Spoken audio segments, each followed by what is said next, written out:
नमस्कार दोस्तों, स्वागत है आपका A to Z स्टोरीज अद्भुत ऑफिशियल पर। साधु संत फकीर गुरु रहबरों की सदा ही जय जयकार। मत्स्येंद्र नाथ के जन्म के समय शिवजी और गौरा पार्वती जी कैलाश पर्वत पर पधार रहे थे। तभी पार्वती जी ने महादेव से कहा, आप किस मंत्र का जाप करते हैं, वे मंत्र मुझे भी बताने की कृपा करें।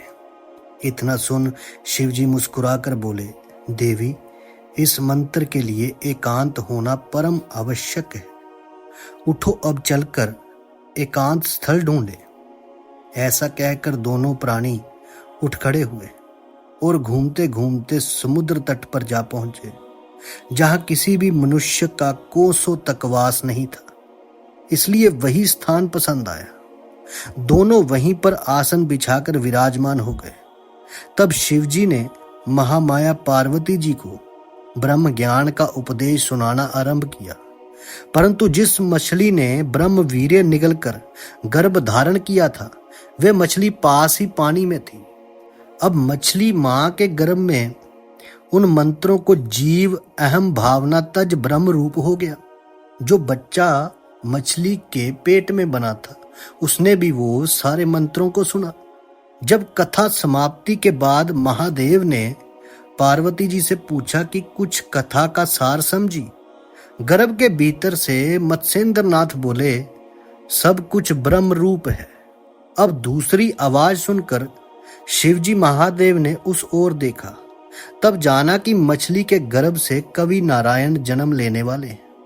अब ऐसा समझ शिवजी बोले, तुम्हें मेरे उपदेश से महान ज्ञान लाभ हुआ है, लेकिन पूर्ण उपदेश लाभ तुम्हें दत्तात्रेय जी के दर्शनों द्वारा होगा। तुम सामर्थ होने पर बद्रिकाश्रम आना, वहीं तुम्हारी मनोकामना पूर्ण होगी। इतना कहकर शिवजी पार्वती जी को संग ले कैलाश पर्वत को चले गए और मत्स्येंद्र नाथ मछली मां के उदर में शिवजी से सुने मंत्र का जाप करने लगे।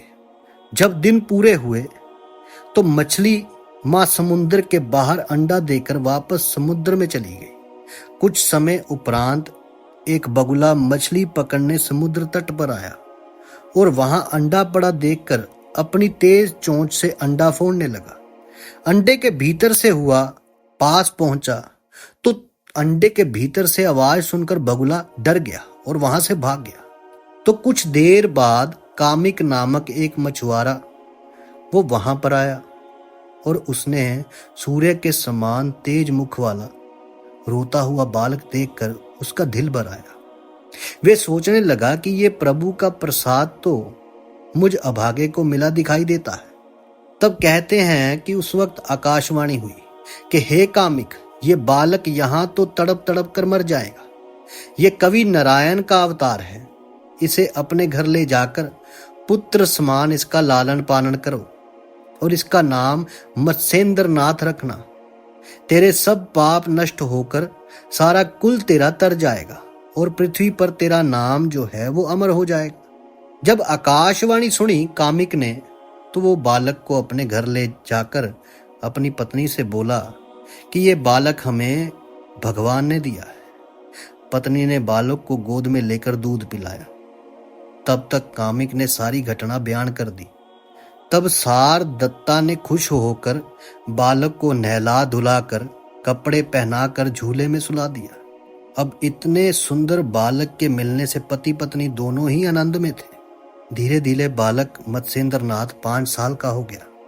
तब उनके पिता कामिक उसे एक दिन मछली पकड़ने समुद्र तट पर अपने संग ले गए। तब उसने मछली पकड़ने के लिए अपना जाल फैलाया। तब बहुत सी मछलियां जाल में आ फंसी। मत्स्येंद्र नाथ के पिता ने उन्हें टोकरे में भरकर बेटे के पास लाकर रख दिया। जब अपने पिता का ये कार्य देखा तो बालक ने सोचा, मेरे मात्र वश का हनन करने वाला कसाईयों जैसा कार्य मेरे पिता करें, ये मैं कैसे बर्दाश्त कर सकता।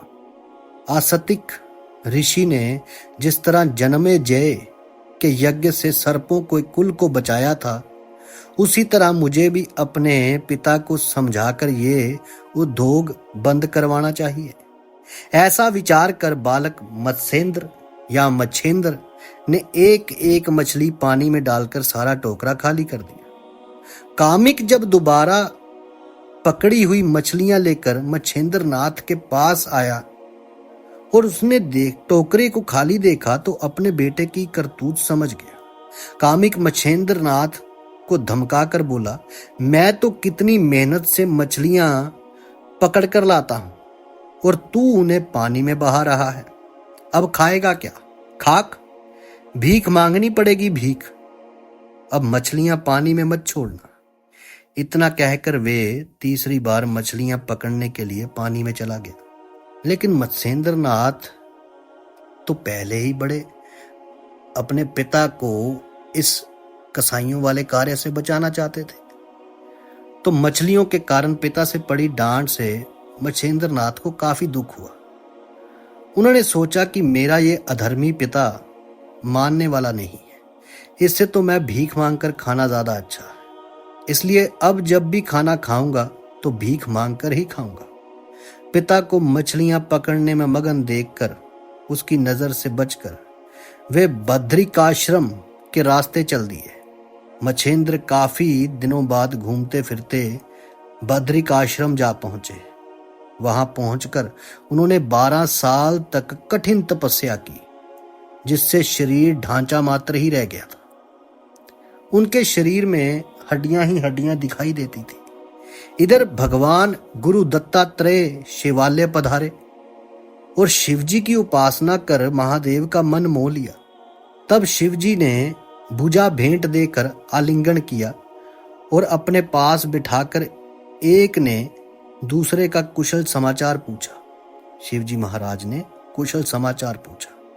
फिर दोनों बादरिक आश्रम की रमणीकता देखने चल पड़े और धर्म चर्चा करते हुए उसी वन के निकट जा पहुंचे जहां मत्स्येंद्र नाथ तप कर रहे थे। जब भाग्य उदय होता है तो इसी प्रकार कोई ना कोई कारण बनता है। इसी कारण से शिवजी की दत्तात्रेय जी को साथ लेकर वन विहार की इच्छा हुई। दोनों को ही बद्रिक आश्रम की वन शोभा देखकर अपार आनंद हुआ।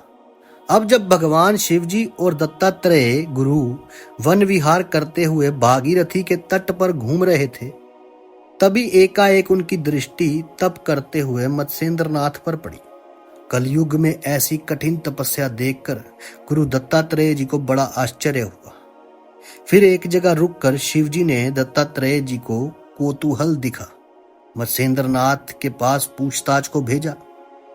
गुरु दत्तात्रेय जी मत्स्येंद्र नाथ के पास गए और पूछा, बेटा तुम यहाँ किस उद्देश्य से तपस्या कर रहे हो?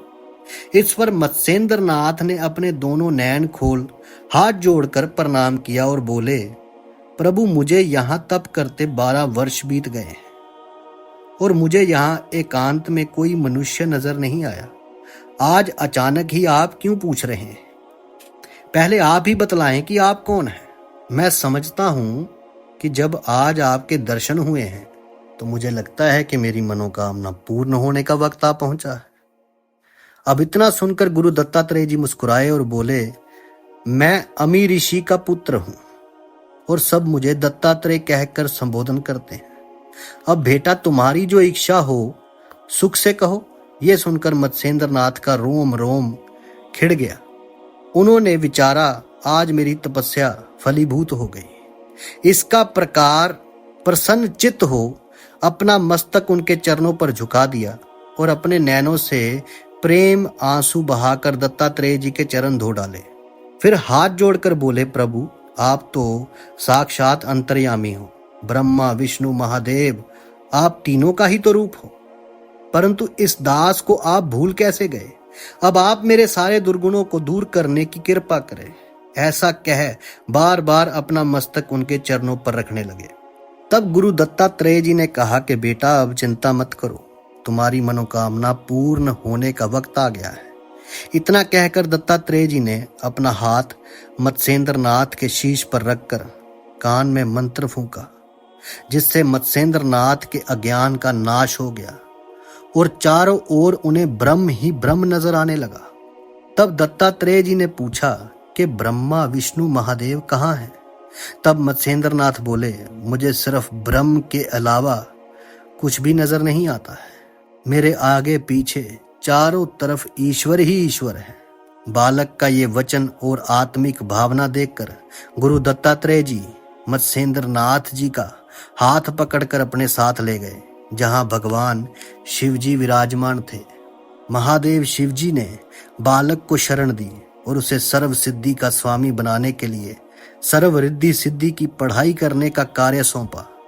तब गुरु दत्तात्रेय जी ने प्रसन्न हो सब विद्याओं का मंत्र उपदेश दिया।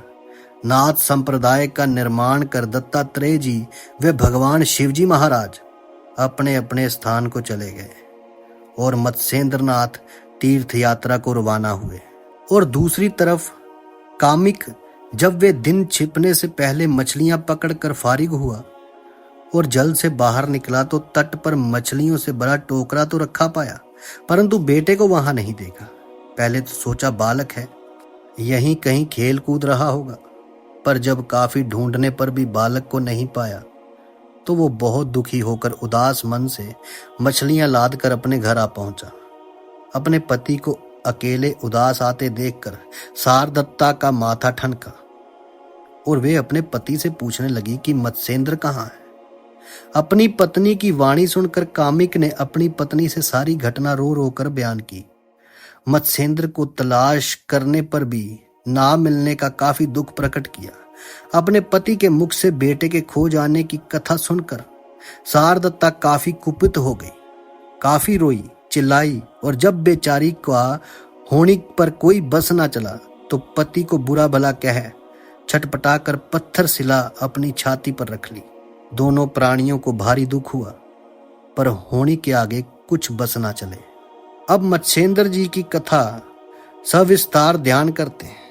वे तीर्थ यात्रा करते हुए सप्तशृंगी जा पहुंचे। बड़े भक्ति भाव से वहां की देवी के दर्शन किए और हाथ जोड़कर विनती की कि हे माता, साबर मंत्र विद्या पूरी तरह मेरी बुद्धि में बैठ गई है। अब उसी को कविता में रचने का मेरा विचार है। इससे जनता को समझाने में काफी आसानी होगी, परंतु जब तक मातेश्वरी की कृपा न होगी तब तक कार्य सिद्ध होना दुर्लभ है, हो ही नहीं सकता। फिर उन्होंने वहां देवी का अनुष्ठान किया। 7 दिन बीतने पर देवी प्रसन्न हुई। देवी माता ने कहा, बेटा तूने किस इच्छा से मेरा अनुष्ठान किया है? मत्स्येंद्रनाथ बोले कि हे मातेश्वरी, साबर मंत्र विद्या को कविता में रचने का मेरा विचार है, सो आप मेरी सहायता करें, मेरी इस मंत्र विद्या को सफल करें।